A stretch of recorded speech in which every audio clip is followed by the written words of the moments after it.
Bonsoir, ravi de vous retrouver. La soirée spéciale second tour des législatives se poursuit sur l'antenne de France 3 Poitou-Charentes. Elle est aussi à vivre sur Facebook et à mes côtés Dominique Breillat qui est ici avec moi au premier comme au second tour pour nous faire vivre, décrypter et analyser donc le résultat de ce deuxième tour des législatives en Poitou-Charentes. Les dés sont donc jetés ce soir pour les 15 circonscriptions de l'ancienne région. Nous retrouverons nos équipes et nos invités en direct de Royan, de La Rochelle, de Poitiers, de Châtellerault, de Angoulême, de Mel, justement, où nous retrouvons Delphine Batho, candidate socialiste dans la deuxième circonscription des Deux-Sèvres, qui affrontait ce soir donc Christine Heinz, candidate de La République En Marche. Bonsoir Delphine Batho. Bonsoir. Est-ce que je peux vous appeler Madame la députée? Bonsoir. Oui. Alors ravi. Est-ce que vous remerciez ce soir Ségolène Royal d'avoir contribué à sa bannière à votre réélection? Je remercie d'abord les électrices et les électeurs qui m'ont fait confiance. Ceux de sensibilité de gauche, bien sûr, qui se sont mobilisés nombreux, mais aussi d'autres électeurs, d'autres sensibilités politiques qui se sont rassemblés autour de ma candidature, puisqu'on obtient un résultat exceptionnel de 56,94% des suffrages. Et cette victoire, c'est d'abord la leur. Alors après, c'est vrai qu'il y a eu des interventions politiciennes dans cet entre-deux tours qui se sont avérées tout simplement contre-productives. Et il y a eu un réflexe de mobilisation très important des citoyens de la deuxième circonscription des Deux-Sèvres. Et s'il y a une leçon à retenir de cette élection, c'est qu'il y a une morale en politique et que le travail paye, parce que c'est pas une victoire qui vient simplement de cette campagne électorale, c'est une victoire qui vient de loin, qui est celle du travail accompli avec les élus de toute sensibilité, sans sectarisme, avec tous les responsables d'associations, les chefs d'entreprise, l'économie locale, les agriculteurs qui ont voulu et ont souhaité garder une députée qui fait bien son travail. Justement, vous empêchez ce soir, Delphine Batho, vous empêchez ce soir La République En Marche de réussir ce qu'on appelle le grand chelem, c'est-à-dire 3 députés sur 3. Vous l'avez précisé, vous réussissez près de 57% des voix de ce soir, donc dû à votre travail, à votre implantation. Oui, mais c'est pas une victoire personnelle. Et notamment dans cet entre-deux tours, il y a eu une mobilisation exceptionnelle des maires ruraux, des communes rurales, de toute sensibilité, de ceux qui avaient voté pour Emmanuel Macron, comme pour Jean-Luc Mélenchon, comme pour Benoît Hamon et comme pour d'autres candidats aussi, au-delà des frontières partisanes, autour de ce qu'est l'intérêt général d'un territoire. Et moi, ce que je veux dire aux citoyens de notre territoire ce soir, c'est qu'ils auront avec moi à l'Assemblée nationale une voix libre, une voix constructive qui se déterminera en fonction des réformes qui seront proposées, mais aussi une voix exigeante et qui dérange, peut-être ça a joué aussi, qui dérange un certain nombre de lobbies, qui dérange la technocratie, qui dérange le tout continu comme avant. Merci infiniment Delphine Batho d'avoir répondu à nos questions. Merci. Depuis votre QG de Mel. Nous quittons les Deux-Sèvres, direction la Charente-Maritime où nous allons retrouver donc Olivier Rioux pour ce qui concerne les résultats dans la 4e et 5e circonscription. Olivier. Oui, bonsoir, les résultats sont tombés, ils sont tout chauds. On va commencer avec la 5e. Le député maire sortant, Didier Quentin, a été réélu pour un 5e mandat avec 54,89% des voix. Son adversaire du MoDem, Gérard Pottenec, lui obtient 45,11% des suffrages. Je le rappelle, moins de 3 points les séparaient à l'issue du premier tour, mais pour le second, l'électorat de Didier Quentin semble s'être mobilisé au-delà des frontières des Républicains. Le taux de participation ici frôle les 43%. Sur la 4e circonscription maintenant, score beaucoup plus serré. Le candidat En Marche, Raphaël Gérard, s'impose avec 51,03% des voix. Le républicain Loïc Girard, lui, totalise 48,97% des suffrages. Merci Olivier. On reste en Charente-Maritime où nous allons trouver donc Sandrine Leclerc à La Rochelle. Et là, vous allez nous donner les résultats pour la 1re, 2e et 3e circonscription. Bonsoir Laïd. Dans la première circonscription, Olivier Falorni, le député sortant, rafle largement la mise face à Otilia Ferreira, la candidate investie par La République En Marche. Pour Olivier Falorni, qui se dit sans étiquette mais prêt à siéger avec la majorité présidentielle, la victoire est écrasante. Il obtient près de 70% des voix. Ce sera donc un deuxième mandat pour lui. Dans la deuxième circonscription, il n'y a pas eu de surprise. Frédéric Tufnel, macroniste, qui était largement en tête à l'issue du premier tour, a confirmé son score. Cette conseillère municipale d'opposition à Rochefort bat Sylvie Marcilly, la maire de Fouras du Parti des Républicains, avec 57% des suffrages exprimés. Frédéric Tufnel siégera donc pour la première fois à l'Assemblée nationale. Enfin, dans la troisième circonscription, c'est aussi conforme avec le premier tour. Jean-Philippe Ardouin de La République En Marche est élu aux dépens de Frédéric Neveu du Parti Les Républicains. L'ancien président de l'UDF en Charente-Maritime, passé par le MoDem et aujourd'hui marcheur, s'impose avec 57,52% des voix. Merci Sandrine pour toutes ces explications et ces résultats. Direction la Vienne, nous allons retrouver à présent Tanguy Squazek. Vous êtes à la préfecture de la Vienne. Tanguy, quels sont les principaux résultats dans la première, deuxième et troisième circonscription ? Mais je vous le disais, peu de suspense sur ces 3 premières circonscriptions de la Vienne. 3 victoires très marquées pour les candidats En Marche, malgré des profils et des adversaires très différents. Dans la première, Jacques Savatier obtient presque 60% des voix, malgré une adversaire France Insoumise qui a plus que doublé son score depuis le premier tour. Céline Cuvillier s'incline malgré tout avec 40% des suffrages. Dans la deuxième circonscription, Sacha Houlier obtient 67,7% des voix. Face à lui, Olivier Chartier, le patron des Républicains de la Vienne, n'est pas parvenu à faire entendre son souhait d'opposition à la majorité écrasante d'En Marche qui s'annonce. Enfin, même score pour terminer sur la troisième circonscription, quasiment avec 67,8 points pour Jean-Michel Clément, le député sortant, repart donc pour un troisième mandat, le premier seulement avec l'étiquette En Marche, puisqu'il l'avait préféré à celle du PS, un choix payant. Merci, mon cher Tanguy. Et bien sûr, autre résultat, il concerne la troisième circonscription de la Charente. C'était un duel serré, duel attendu. Eh bien, Jérôme Lambert, qui briguait un 7e mandat, a battu donc sa challenger de La République En Marche, Madeleine Ngombe. Jérôme Lambert totalise 59,9, autant dire 60% des suffrages face à Madeleine Ngombe, candidate de La République En Marche, qui totalise 40,1% des sondages. Première analyse, Dominique Breillat, avant de retrouver effectivement Jérôme Lambert. On va voir Jérôme Lambert et ensuite on vous retrouve Dominique Breillat. On écoute Jérôme Lambert. Je me suis engagé dans ma vie très jeune pour militer à 15 ans. Et puis les circonstances m'ont permis d'obtenir la confiance des citoyens que je représente et qui me l'ont quasiment toujours renouvelé. Voilà, et il n'y a pas d'usure dans la représentation des uns et des autres. Au contraire, il y a, je crois, un enrichissement permanent. Aujourd'hui, même après une trentaine d'années, je dis que je suis un député en apprentissage parce que j'apprends tous les jours, même si j'ai énormément appris. Et cet apprentissage me sert à l'Assemblée nationale pour être un député actif et surtout à l'écoute des citoyens que je représente.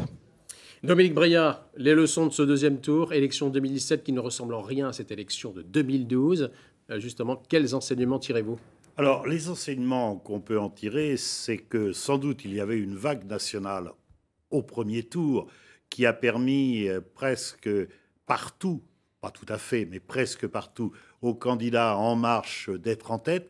Et puis là, il y a quelques rectifications qui montrent qu'en réalité, chaque circonscription conserve sur certains points une certaine identité, un certain particularisme. Et avec des résultats qui pourraient être très intéressants à regarder d'un peu plus près. À l'instant, nous venons d'entendre Jérôme Lambert. Jérôme Lambert obtient 77% des suffrages exprimés à Confolens. Vous regardez les résultats de Delphine Batho, on est à plus de 70% à Mel. Et là, effectivement, quand on regarde de très près, on s'aperçoit qu'au premier tour, Madeleine Ngombe sur Confolens avait fait son plus mauvais score. Exactement. Voilà, par exemple. Exactement. Donc, en réalité, il faut toujours aller voir de très près. Parce qu'il y avait des comprendre. contentieux, parce qu'il y avait Exactement. effectivement un passif, si je puis dire, des Exact. dernières municipales, parce qu'il y avait aussi une personnalité de La République En Marche qui était forcément identifiée Parti Socialiste pour Madeleine Ngombé. Cette intervention de Ségolène Royal vis-à-vis de la candidature Bateau l'a également à jouer contre. C'était contre-productif. Donc, ce qui explique finalement. Je crois que les si on scores. ne connaît pas l'histoire de la circonscription dans tous ses aspects, on ne peut pas comprendre. Merci Dominique, vous restez avec moi et on poursuit nos invités, nos réactions. Nous allons à La Rochelle où nous retrouvons Frédéric Tufnel. Bonsoir Frédéric Tufnel. Vous êtes élu Madame la députée, je peux vous appeler ce soir Madame la députée dans la 2e circonscription de la Charente-Maritime. Là, il n'y a pas d'ambiguïté. Vous l'avez largement battu Sylvie Marcy à 57% des voix. Vous êtes ravi, j'imagine, pour une première intervention. Oui, je suis ravie de ce score. C'est vraiment une belle réussite. Je remercie d'ailleurs les électeurs et les électrices qui ont voté pour ma candidature. Et je suis maintenant très heureuse, avec mon équipe, d'avoir réussi ce travail de terrain. Parce que, comme vous le dites, on a fait un travail aussi de terrain, à la rencontre de tous les habitants pour essayer de convaincre et de parler du programme d'Emmanuel Macron. Vous avez justement entendu, à propos du programme d'Emmanuel Macron, beaucoup de craintes en disant si on accorde une majorité écrasante, il n'y aura pas d'opposition. Comment ce soir vous comptez, entre guillemets, rassurer les électeurs et puis les citoyens qui nous regardent ? Écoutez, je suis un nouveau visage de la vie politique locale. Je serai un nouveau visage à l'Assemblée nationale. Je ne serai pas une députée godillot, comme on peut nous laisser entendre. Je serai une députée qui sera dynamique et je travaillerai comme je travaille actuellement dans ma vie professionnelle que je viens de quitter, c'est-à-dire en équipe projet, en travaillant sur les dossiers, en challengeant les hypothèses et en peut-être proposant des amendements ou des propositions. On ne va pas voter aveuglément toutes les lois ou les propositions de loi qui seront proposées. Merci infiniment Frédéric Tufnel d'avoir répondu, première intervention et première réponse ce soir. Donc député élu ce soir face à Sylvie Marcy dans la 2e circonscription de la Charente-Maritime. La Charente-Maritime, nous y restons où nous retrouvons en direct de Royan, Didier Quentin, député réélu dans la 5e circonscription de la Charente-Maritime. Bonsoir Didier Quentin. Bonsoir. Que ce fut épique. Oui, quelle époque épique. Oui. Oui, mais enfin finalement, je note que j'arrive avec pratiquement 55% des voix, c'est-à-dire un pourcentage supérieur à celui de 2012. Donc finalement, c'est pas si mal. Alors, justement, avec le recul, même à chaud, comment vous avez trouvé cette élection très particulière, non ? Oui, enfin, j'hésiterai pas à dire que c'est une des plus nulles que j'ai connues, parce qu'il n'y a eu aucun débat, il n'y a eu aucune proposition, aucune discussion des projets, etc. Il y a eu simplement un candidat qui a essayé de surfer, finalement sans succès, sur une photo. Alors, la photo du président de la République. Alors, avec Dominique Breillat, justement, on était en train d'énumérer les situations très particulières. La 5e circonscription était une situation particulière également ? Oui, ben alors là, je me montrerai peut-être un peu immodeste. Je crois, je reprends mon slogan, la force de l'expérience, que c'est finalement le fait de travailler depuis une vingtaine d'années sur cette circonscription, de la connaître vraiment dans tous ses coins et recoins, d'être en permanence au contact de la population, y compris avec ce petit instrument, je donne à tout le monde mon portable, etc. Donc un député, j'avais appelé ça triple A, hein, pas confondre avec l'andouillette qui est 5A, mais c'est-à-dire actif, assidu et accessible, je crois que finalement c'est ça qui a été reconnu par les électrices et les électeurs. Et je trouve ça plutôt positif. Quentin, justement, c'est pas un triple A, mais est-ce que ce soir vous savez que vous êtes le dernier député Les Républicains en Poitou-Charentes, le dernier des Mohicans pratiquement. Oui, mais même, oui, non, mais ça, j'ai toujours dit, croyant, ça pouvait être une tête de pont de la reconquête. Alors ça le reste plus vrai que jamais. Et j'irai même au-delà, je crois être le seul dans tout le Grand Sud-Ouest. Hein, tout à fait. Il y avait une petite tache bleue. Vous êtes effectivement le dernier des Mohicans. Et au nord, il n'y en a pas beaucoup, mais je salue mon ami. Je salue mon ami Marc Le Fur, qui a été réélu, d'après ce que je sais, dans les Côtes-d'Armor. Mais c'est quand même un peu loin de chez nous. Didier Quentin, merci infiniment d'avoir répondu ce soir bientôt. En duplex de nos studios de Royan. Direction l'ex-capitale régionale, Poitiers, où nous trouvons Jacques Savatier. Alors cette fois-ci, c'est plus, entre guillemets, beaucoup plus positif. Jacques Savatier, bonsoir. Vous êtes élu. Oui, bonsoir. Vous succédez à Alain Claes, effectivement. L'enjeu était important. Et dans la Vienne, je vous le dis tout de suite, vous, les députés, les candidats à la République En Marche réussissent le grand chelem. En ce qui vous concerne, cette victoire, vous la devez à qui ?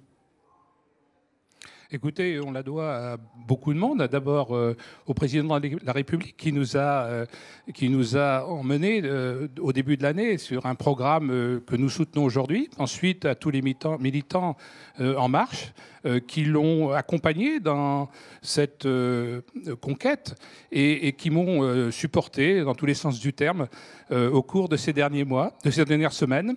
Et donc, on le doit bien évidemment aussi aux électeurs de cette circonscription qui nous ont porté à un haut niveau au premier tour et au second tour, qui ont confirmé.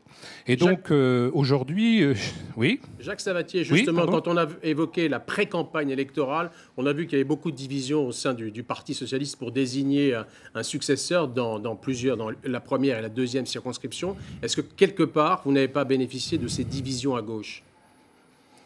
Ouais, je pense qu'effectivement, les partis de la Ve République, à la fois à droite et à gauche, avaient des divisions. Ils avaient aussi des projets qui n'étaient pas complètement stabilisés. Je pense que ceci est la conséquence de cela.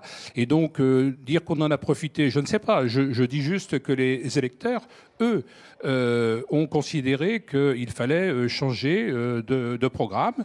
Et celui qui était proposé par Emmanuel Macron, tant à la présidentielle que pour l'élection législative, leur offrait une possibilité de renouveau. Et donc, c'est ce renouveau que nous allons porter aujourd'hui, avec une assemblée qui va être renouvelée complètement et avec une grande diversité. On parle d'une assemblée monocolore, mais en fait, quand vous regardez les origines de ceux qui la composeront, vous avez d'abord une très grande féminisation, vous avez également une très grande diversité des âges, des origines socio-professionnelles. Ça sera peut-être pas facile de travailler tous ensemble, mais je crois que c'est la meilleure façon d'assurer le renouveau dont j'ai pu mesurer l'intérêt que les Français lui portaient. Merci infiniment, Jacques Savatier, d'avoir répondu en direct de la préfecture où nous sommes en direct. Je rappelle que vous avez été élu ce soir avec plus de 59, on va dire 60% des suffrages face à la candidate de la France Insoumise, Céline Cuvillier, qui, elle, recueille 40% des suffrages. Justement, on reste dans cette première circonscription de la Vienne. Je vous propose d'entendre l'ancien député qui reste maire de Poitiers, Alain Claes. Moi, je souhaite que le président de la République réussisse pour la France et pour les Français. Et il ne pourra réussir que s'il mène une politique progressiste. Et je pense que les socialistes auront leur place dans cette politique progressiste. Je souhaite que le Parti socialiste, aujourd'hui, car je suis militant socialiste, tire tous les enseignements de ces échecs, retrouve le chemin des propositions, tirant l'enseignement de l'évolution de notre société et retrouve la confiance de nos concitoyens. Nous restons dans la Vienne. Nous allons retrouver Florent Loiseau qui est à Châtellerault devant l'un des QG. Je crois que vous êtes devant le QG d'Anne-Florence Bourrat. Je vous vois effectivement à l'instant. Anne-Florence Bourrat qui était la candidate Les Républicains UDI qui a été battue ce soir par Nicolas Turquois. Florent Loiseau justement, dites-nous tout ce qui s'est passé ce soir. Oui, effectivement, Laïd, on attend encore Anne-Florence Bourrat ici à sa permanence, mais c'est bien Nicolas Turquois qui a été élu député de la 4e circonscription de la Vienne. Ça a été bien plus serré que prévu, 51,34% des suffrages pour lui. Il avait pourtant largement dominé le premier tour. Il est donc soulagé et il me disait tout à l'heure qu'il était conscient aussi des responsabilités. Lui qui va partir siéger à l'Assemblée nationale à 44 ans. Il est agriculteur et il veut porter un message sur la ruralité. En revanche, grosse déception pour sa rivale, la candidate UDI Les Républicains, Anne-Florence Bourrat, qui s'était qualifiée de justesse pour ce second tour et qui a failli faire mentir les pronostics. Elle a su activer ses réseaux, elle a plusieurs mandats ici à Châtellerault. Elle a su aussi profiter de sa notoriété, de la notoriété de son suppléant, le président du conseil départemental de la Vienne. Mais la tendance était trop lourde et c'est donc Nicolas Turquois qui sera député de la 4e circonscription de la Vienne pour les 5 années à venir. Eh bien justement, nous allons entendre Nicolas Turquois, donc candidat à La République En Marche, ex-Modem, qui est ce soir donc le nouveau député dans la 4e circonscription de la Vienne. On l'écoute. La victoire telle qu'elle se dessine avec le taux d'abstention qu'il y a eu m'inspire qu'il va falloir beaucoup travailler sur cette circonscription. Il va falloir aller beaucoup sur le terrain. Alors certes, un député est un élu national, mais il y a un gros travail pour aller dans le milieu rural, pour aller sur Châtellerault, parce que même sur Châtellerault, il y a un taux d'abstention important. Donc il va falloir convaincre. Alors bonsoir Dominique Breillat. Alors on l'a vu dans les Deux-Sèvres, les candidats de la République En Marche ne réussissent pas le grand chelem. C'est pas le cas pour la Vienne. Non, mais ce que l'on constate, c'est que ça a été très difficile dans cette 4e circonscription, alors qu'on pensait sur le papier que Nicolas Turquois l'emporterait. Mais ce que l'on constate, c'est que on a un peu l'impression que dans notre région, l'étiquette MoDem n'a pas été très porteuse. Tout à l'heure, nous avons entendu Didier Quentin, qui a été réélu finalement aussi facilement que la dernière fois face à un candidat, voire mieux, face à un candidat qui avait l'étiquette MoDem.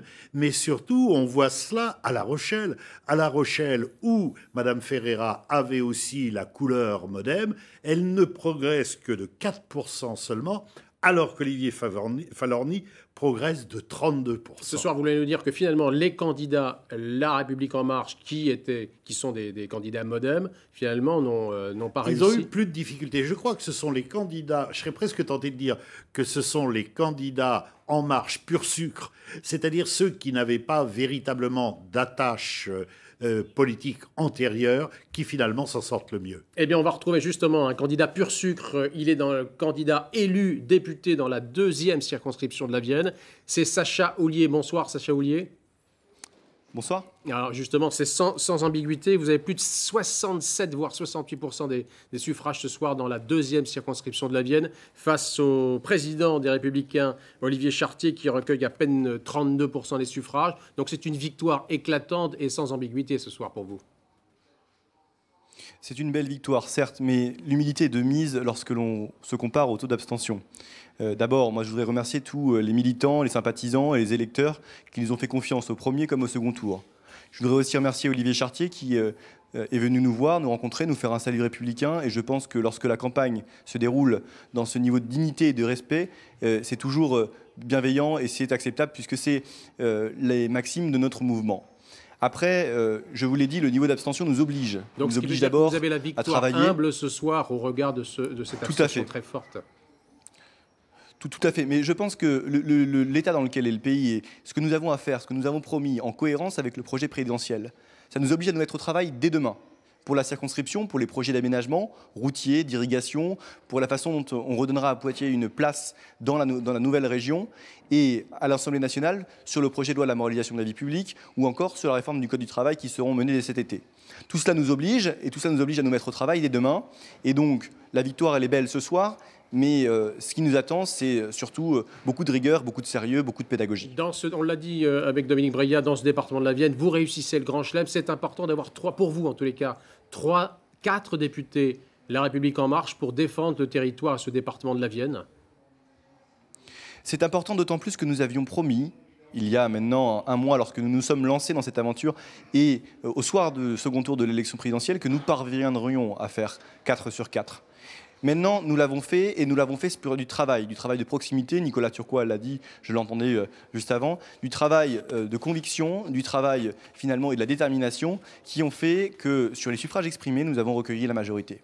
Et pour faire de la Vienne un territoire qui rayonne, pour l'inscrire dans cette nouvelle région et pour l'inscrire dans une logique territoriale d'ensemble, il est évidemment essentiel et important que nous ayons cette majorité forte. Merci infiniment Sacha Houlié d'avoir répondu en duplex de la préfecture. Vous êtes réélu ce soir donc dans la 2e circonscription de la Vienne. Et justement, on va rester dans la Vienne et entendre les réactions de Catherine Coutel, qui était ancienne députée dans la 2e circonscription et qui vous a soutenu, et Olivier Chartier, donc le perdant de cette élection. On les écoute.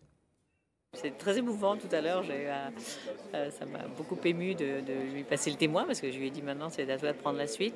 Je suis contente de voir ce garçon que j'avais connu en 2007, qui a fait ma campagne avec d'autres qui sont toujours ici comme Jules Aimé, mais Stéphane Séjourné, Guillaume Chiche et d'autres encore.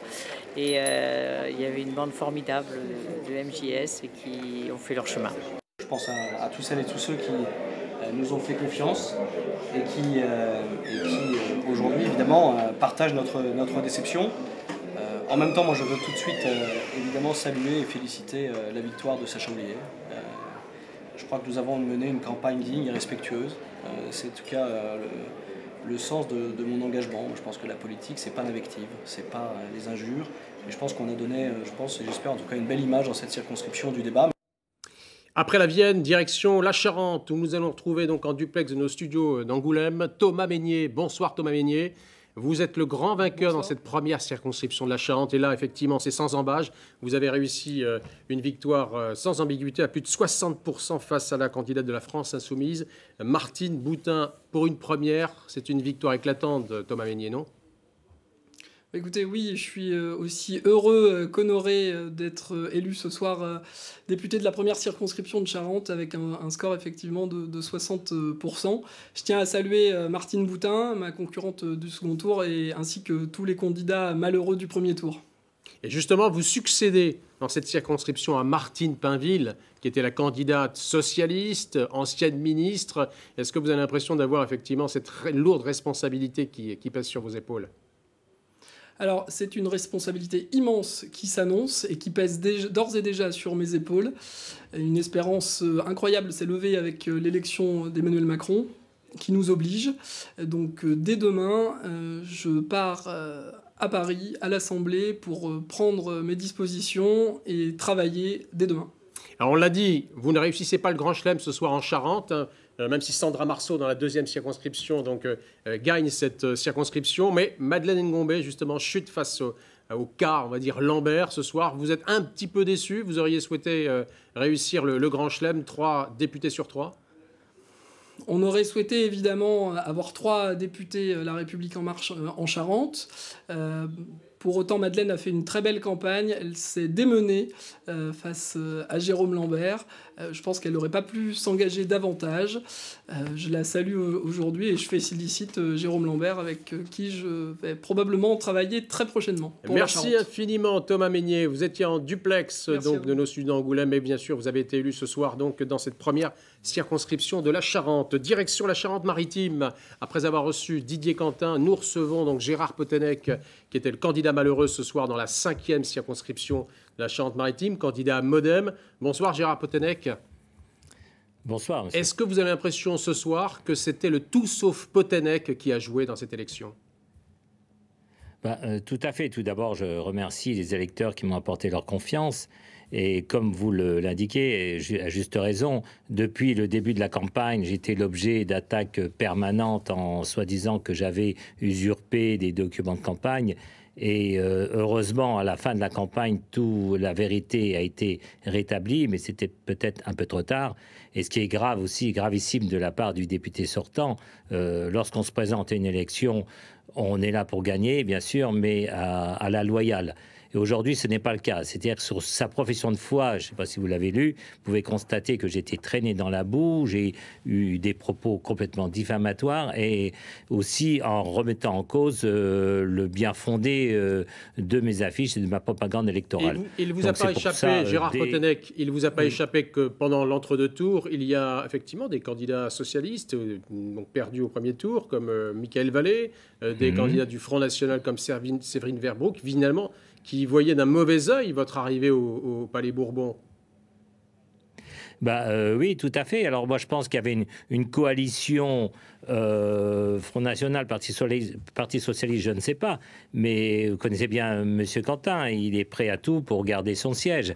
Donc après la coalition, les électeurs, il y a quelques, je crois qu'il y a 3000 voix de différence. Mais s'il n'y avait pas eu ces documents complètement diffamatoires et injurieux, je pense que le score aurait été plus serré. Et c'est pour ça que dès lundi, j'intente le Conseil constitutionnel, pour justement faire invalider cette élection, parce que il y a des limites à ne pas dépasser. Merci infiniment Gérard Potenec. Le feuilleton n'est donc pas terminé. On suivra ça de très près justement concernant la 5e circonscription de la Charente-Maritime. Direction les Deux-Sèvres maintenant. Justement, nous l'avons retrouvé Guillaume Chiche en direct de nos studios à Niort. Guillaume Chiche, vous êtes élu pour la première fois député de La République En Marche dans la première circonscription des Deux-Sèvres, celle qui était détenue donc par Geneviève Gaillard, et vous êtes élu largement, plus de 60% des voix face à Nathalie Seguin de la France Insoumise et du Front de Gauche. Ce soir, justement, c'est sans ambiguïté. À qui vous devez cette victoire, Guillaume Chiche? La victoire, je la dois avant tout aux habitants et aux habitantes de la première circonscription des Deux-Sèvres, aux électeurs qui m'ont apporté leur voix, naturellement. C'est une victoire que je prends avec gravité, qui engage énormément, qui fait peser une responsabilité sur mes épaules, comme sur l'ensemble des députés élus ce soir, pour la réussite du quinquennat. Alors pour la petite histoire, Guillaume Chiche, j'ai une question que j'ai posée à un de vos prédécesseurs. C'est vrai que vous héritiez d'une situation particulière à Niort. Et je dis à Niort volontairement parce qu'il y a un solde des dernières municipales qui n'est toujours pas justement réglé. Est-ce que quelque part, cette victoire, c'est aussi un problème des dernières municipales qui n'a pas été réglé et sur lequel, effectivement, aujourd'hui, eh bien, vous arrivez, vous thésaurisez, comme on dit? Alors, moi, cette victoire, mon élection, elle s'est basée sur l'ensemble de la première circonscription des Deux-Sèvres, qui compte certes Niort, mais aussi 60 villes au total. Et donc mon engagement et mon utilité, elle a été démontrée pour l'ensemble de ce territoire. Moi, je pense que la dynamique qu'on a su engranger, c'était celle du dépassement des partis traditionnels et du dépassement de ces luttes intestines qui ont une réalité à Niort, comme un peu partout sur le territoire national. Et je pense que les Niortais, mais aussi l'ensemble de la circonscription, sont venus valider et encourager ce renouvellement et la mise en commun de compétences au service d'un projet que je portais, que je porte toujours, que nous devons appliquer, le projet du président de la République. Merci infiniment, Guillaume Chiche, d'avoir répondu pour la première fois ce soir, justement, élu député pour la première fois dans la première circonscription des Deux-Sèvres. Nous quittons les Deux-Sèvres et direction la Charente-Maritime, où là, c'était un duel extrêmement serré. Après la 5e circonscription, nous allons trouver Raphaël Gérard en duplex de nos studios de La Rochelle. Et là, c'était un combat dans la 4e circonscription face à Loïc Gérard de la candidature donc républicain UDI. Bonsoir, Raphaël Gérard. Finalement, vous l'avez emporté de peu, 51-29 face à 48-71, mais que ce fut dur. De peu, oui, de peu, mais en même temps, nous savions que c'était une circonscription difficile, puisque historiquement très ancrée à droite, avec un député sortant qui, même s'il ne se représentait pas, Dominique Bussereau, est quand même une figure politique très marquante pour cette circonscription. Donc effectivement, on savait que ça allait être difficile, mais nous y sommes arrivés. Alors, diriez-vous ce soir que vous êtes le candidat, bien sûr, de cette circonscription, mais un candidat dont l'oreille des viticulteurs a été, on va dire, très, très entendue? Je ne sais pas, puisque cette circonscription est quand même très, très particulière dans sa configuration géographique et puis aussi dans la nature de ses populations, avec à la fois une partie de Royan, donc une population urbaine très éloignée des préoccupations viticoles, où j'obtiens un bon résultat avec à peu près 53%, je pense, sur la partie de Royan qui est dans ma circonscription, et puis effectivement des populations viticoles. Donc vous savez, Annecy, effectivement, c'est bientôt ma vie passée, mais ça peut quelquefois être à la fois fascination-répulsion. Donc je ne sais pas à quel point ça a joué pour ou contre ma candidature. Alors justement, à propos du pour et de contre, Raphaël Gérard, vous avez vu au fait que la vie politique n'est pas forcément un long fleuve tranquille. Vous avez eu un soutien de l'ancien sénateur M. Belot face à l'ancien député Dominique Bussereau, issu de la même famille politique. Est-ce que ça a joué? Pour le coup, visiblement, ces situations-là ont joué en votre faveur.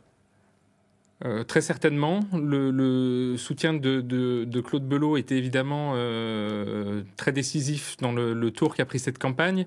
C'est un soutien qui est arrivé plus sur des affinités autour de projets et de discussions de fond que j'ai pu mener avec le président Belot que sur véritablement une étiquette politique. Donc en ce sens, c'est assez précurseur de la manière dont j'entends travailler sur la circonscription dans le futur, en parlant à tout le monde, quelle que soit l'étiquette politique. Et c'est vrai aussi pour Loïc Girard, qui a fait une très belle campagne, ou pour Dominique Bussereau, qui reste le président du conseil départemental. Merci Raphaël Gérard de nous avoir accordé votre première réaction donc en duplex de La Rochelle. Vous êtes élu député ce soir dans la 4e circonscription de la Charente-Maritime. 4e circonscription, mais de la Vienne cette fois-ci, où nous allons retrouver donc Anne-Florence Bourrat, candidate malheureuse, candidate UDI, les Républicains. Bonsoir Anne-Florence Bourrat, vous avez échoué d'un cheveu ce soir, non? Oui, ça s'est joué à un cheveu en effet. Les résultats sont très très serrés. Moi, je veux remercier tous les électeurs qui ont voté pour moi et on voit bien que ici ce soir, il s'est passé quelque chose. c'est pas vraiment une défaite à mon idée. Je pense que à très peu de voix, 756 voix d'écart avec le candidat En Marche, c'était une vraie vague et je trouve que le territoire de la 4e circonscription a très bien résisté. Et justement, c'était votre première, si je puis dire, première fois que vous me présentiez une élection législative. On vous reverra justement pour d'autres combats politiques, Anne-Florence Bourrat, ou pas? Alors, c'est vrai que c'est la première fois que je me présentais. Je voulais quand même faire part de 2 regrets. Un, une abstention très très forte. Et puis surtout, ce soir, la Vienne n'aura pas de candidate femme à l'Assemblée nationale. Je trouve que c'est vraiment dommage. Il y en avait 2 lors de la législature précédente. Plus aucune femme pour représenter le département. C'est vraiment dommage. Alors oui, bien évidemment, aujourd'hui, je serai vigilante par rapport à tout ce qu'a pu dire Monsieur Turquois, le nouveau député, notamment sur l'hôpital de Loudun, sur la LGV. Il a pris des engagements et vous pouvez compter sur moi pour être vigilante sur ces sujets-là. Et puis oui, le combat continue, oui, bien sûr. Merci Anne-Florence Bourrat d'avoir répondu à nos questions. Vous étiez en duplex de votre permanence à Châtellerault. Merci, bonne soirée. Dominique Breillard, je me retourne vers vous. Justement, quelles sont les leçons à tirer de ce 2e tour avec des situations, des paradoxes et des victoires qui parfois, effectivement, en étonnent plus d'un? Oui, alors des situations, en effet, qui, malgré une sorte de vague nationale, restent quand même, on le disait tout à l'heure, chacune avec son originalité. Dans cette circonscription dont on vient de parler, il est quand même intéressant de voir que Nicolas Turquois est arrivé en tête à Châtellerault. Mais ce qu'il faut voir, ça veut dire que Anne-Florence Bourrat a eu de bons résultats en milieu rural. Et qu'elle a rattrapé son retard du premier tour, quelque part aussi. Elle a rattrapé son retard du premier tour. Et là, on peut penser que le poids de son suppléant a dû être tout à fait notoire, puisque c'est Bruno Belin, président du conseil départemental, bien évidemment. On reste dans la Vienne, mon cher Dominique. Nous allons retrouver Jean-Michel Clément, qui lui est un député élu, ravi, réélu dans la 3e circonscription de la Vienne, facilement réélu ce soir. Jean-Michel Clément, bonsoir. Bonsoir. Justement, vous, il n'y a pas eu d'ambiguïté. Vous avez été réélu à plus de 67% face au Front National. Le seul combat face à laquelle vous aviez effectivement une candidate Front National, donc Delphine Jumeau. Vous, sans ambiguïté, 67 contre 32. Ce soir, vous êtes totalement heureux ou vous avez quelques inquiétudes pour l'avenir? Non, je suis ni heureux ni inquiet. Je crois que c'est pas ainsi qu'il faut apprécier les choses. Je crois que nous avons besoin de construire une majorité présidentielle. Elle est en train de se définir, je le crois, suffisamment significativement. Donc je suis ravi, plutôt qu'heureux, de participer à cette nouvelle dynamique qui se crée pour le pays. Jean-Michel Clément, vous aviez très tôt d'ailleurs, même si vous ne l'avez pas claironné, si je puis dire, dit que vous étiez un député Macron-compatible, de La République En Marche. Au départ, ça n'a pas été bien perçu, puisqu'il y a eu visiblement quelques ambiguïtés avec le Parti socialiste local. Vous aviez eu raison avant l'heure? Je ne sais pas si j'ai eu raison avant l'heure. Ce que je crois avoir perçu, c'est en Emmanuel Macron quelqu'un qui peut faire avancer le pays. Et j'étais effectivement son compagnon au cours de la loi qui porte son nom. J'ai découvert à cette occasion le personnage, ses capacités, et j'ai tout de suite emboîté son pas. Et je suis ravi aujourd'hui de le voir avec une majorité à laquelle j'appartiens. Alors ce soir, effectivement, le département de l'Aveyne est le seul département du Poitou-Charentes, de l'ex-région Poitou-Charentes, à réussir le grand chelem. Pour vous, c'est important que les députés aient la même marque, la même étiquette pour défendre ce territoire. On l'a souvent rappelé durant cette campagne, il y a effectivement un cri du cœur de la ruralité, des problèmes qui restent criants. Justement, vous ne serez pas suffisamment de 4 pour défendre le département de la Vienne? C'est vrai que nous avons besoin de faire entendre la voix des territoires ruraux notamment. L'enseignement que je retire de cette campagne, c'est vraiment que la France est fracturée. Et cette fracture en milieu rural explique d'ailleurs que le Front National soit présent au deuxième tour, ce qui est complètement curieux. En même temps, quand je regarde le vote dans certaines communes rurales de ma circonscription, j'ai vraiment j'ai vraiment le sentiment de ne pas comprendre ce qui se passe, alors qu'au contraire, nous devrions construire, je dirais, une France apaisée et un monde rural qui réponde à ces aspirations-là.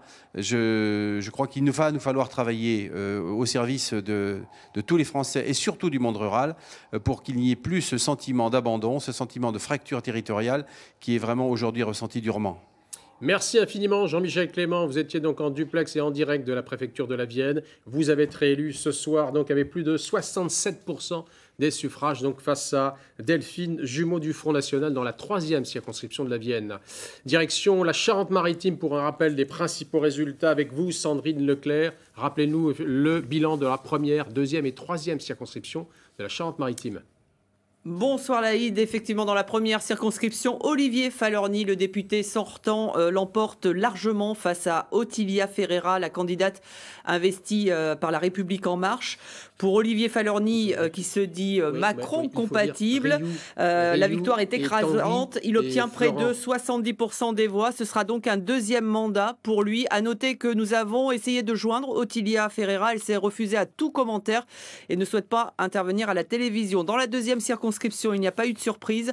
Frédéric Tufnel, macroniste, qui était largement en tête à l'issue du premier tour, a confirmé son score. Cette conseillère municipale d'opposition à Rochefort bat Sylvie Marcilly, la maire de Fouras, du Parti Les Républicains avec 57% des suffrages exprimés. Frédéric Tufnel siégera donc pour la première fois à l'Assemblée nationale. Enfin, dans la 3e circonscription, c'est aussi conforme avec le premier tour. Jean-Philippe Ardouin de La République En Marche est élu aux dépens de Frédéric Neveu du Parti des Républicains.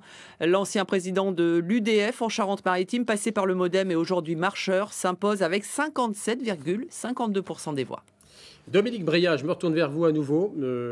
Qu'est-ce que ça peut donner, tous ces députés nouvellement étiquetés La République En Marche qui vont représenter notre territoire? Alors, ce ne sera pas évident parce qu'il va falloir que pour beaucoup, il y ait une habitude, qu'il y ait un entraînement. On a certains députés pour lesquels, je dirais, il n'y aura pas de grandes difficultés parce que, bon, prenons Jean-Michel Clément, bien évidemment, il est sortant, il n'y aura pas de difficulté. D'autres, comme Sacha Houlié, travaillent déjà depuis longtemps dans le monde politique, donc là, il n'y aura pas de difficulté. Mais on a d'autres, je pense à M. Fievé dans le nord de Sèvres, qui est pompier de profession, mais c'est quelqu'un qui, jusqu'à présent, n'était pas véritablement dans le milieu politique. Et on peut multiplier de cette façon les exemples. Ça veut dire que l'on va avoir un groupe parlementaire qui sera assez disparate et aussi sans doute un problème s'ancrer territorialement maintenant, ce qui ne sera pas dit si facile que cela avec la question du cumul des mandats. Autrefois, un député élu dans ces circonstances, qu'est-ce qu'il aurait fait? Il aurait cherché à devenir maire d'une commune, mais cumul des mandats, ce n'est plus possible. Donc là, il va y avoir de véritables défis pour nos nouveaux députés. Merci Dominique. Justement, nous allons rejoindre Christine Heiss dans les Deux-Sèvres, qui était candidate malheureuse ce soir face à Delphine Bateau, candidate de La République En Marche. Bonsoir Christine Heiss, vous êtes en duplex et en direct de Saint-Mexan. J'imagine ce soir que vous êtes déçue si près du but. Oui, bonsoir. Oui, bien sûr, je suis déçue, c'est évident. Je savais néanmoins que cette élection serait difficile à gagner parce que je savais que j'étais en présence d'une personnalité forte et inscrite depuis longtemps sur ce territoire. Donc je remercie évidemment du fond du cœur tous les électeurs qui ont porté leur confiance sur mon nom. Je remercie très activement aussi tous nos militants, tous nos adhérents qui ont vraiment œuvré pendant ces 4 grandes semaines très intenses pour me soutenir, me faire connaître, tracter, afficher, coller. Je remercie tout le monde du fond du cœur et j'en profite aussi pour remercier le collège Camille Claudel et tout son personnel qui ont évidemment de façon très autonome et très sérieuse compensé une grande partie de mes absences pour la campagne. Nous sommes à la fin de cette session régionale. Est-ce que vous n'en voulez pas un petit peu à Ségolène Royal de vous avoir soutenu? Alors c'est un peu le baiser de l'araignée dans cette histoire, non? Donc je ne le prendrai certainement pas de cette façon. J'ai au contraire reçu le soutien de Ségolène Royal. Je ne me fais pas de commentaires particuliers. J'avais rien demandé en particulier, mais il faut quand même rappeler que Ségolène Royal a quand même œuvré de façon très importante dans ce département. Et ça m'était rappelé encore régulièrement sur les marchés sur lesquels j'ai tracté. Donc je ne sais pas si ça m'a apporté des voix ou si cela m'en a enlevé. Mais le soutien de Ségolène Royal, qui a quand même beaucoup œuvré Forêt sur les Deux-Sèvres. Je ne peux pas du tout le renier. Il n'y a pas de problème là-dessus. Merci infiniment, Christine Arens, d'avoir répondu et d'avoir pris le temps de répondre ce soir en duplex de votre quartier général QG de Saint-Mexan. Merci infiniment.